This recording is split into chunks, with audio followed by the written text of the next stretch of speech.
અને ગુજરાતની શિક્ષણ વ્યવસ્થા પર કોંગ્રેસે સવાલો ઉઠાવ્યા છે। કોંગ્રેસ નેતા ડોક્ટર મનીષ દોશીએ રાજ્ય સરકારને આડે હાથ લીધા। ભાજપના 30 વર્ષના શાસનમાં શિક્ષણ ક્ષેત્ર નબળું પડ્યું। મનીષ દોશીએ કહ્યું, ગુજરાતની શાળાઓમાં શિક્ષકોની મોટા પ્રમાણમાં ઘટ વર્તાઈ છે। મનીષ દોશીનું આ નિવેદન। શિક્ષણ વિભાગ ગુજરાત ભાજપમાં ભ્રષ્ટાચારનું એપી સેન્ટર છે, મનીષ દોશીએ કહ્યું।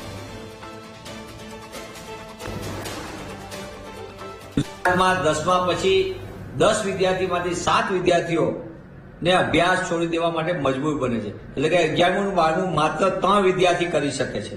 ગુજરાતમાં 14,162 શાળાઓ એવી છે કે એક વર્ગખંડમાં એક કરતાં વધુ ધોરણના વિદ્યાર્થીઓને અભ્યાસ કરવાની ફરજ પડી રહી છે। ગુજરાતમાં 1600 થી વધુ શાળાઓ એવી છે, આખી શાળા માત્ર એક શિક્ષકથી ચાલે। કઈ રીતે ભણશે ગુજરાત? સરકાર વાતો તો કરે છે બધી કોમ્પ્યુટર ને ડિજિટલ ક્રાંતિની, પણ મોટા ભાગની શાળાઓની અંદર સરકારે લાંબા સમયથી કોમ્પ્યુટર શિક્ષકોની ભરતી જ નથી કરી। પણ હકીકત એ છે કે ગુજરાતમાં સરકારી શાળાઓ, ગ્રાન્ટેડ શાળાઓને બંધ કરવી, સરકારી શાળા કોલેજોને બંધ કરી, ગ્રાન્ટેડ શાળા કોલેજોને બંધ કરીને ખાનગી શાળાઓને શિક્ષણના વેપારના લાયસન્સ આપવા અને લૂંટનો કારોબાર ચલાવવાનું જો કોઈ પાપ કર્યું હોય તો એ પણ ભાજપ સરકાર કરી રહી છે।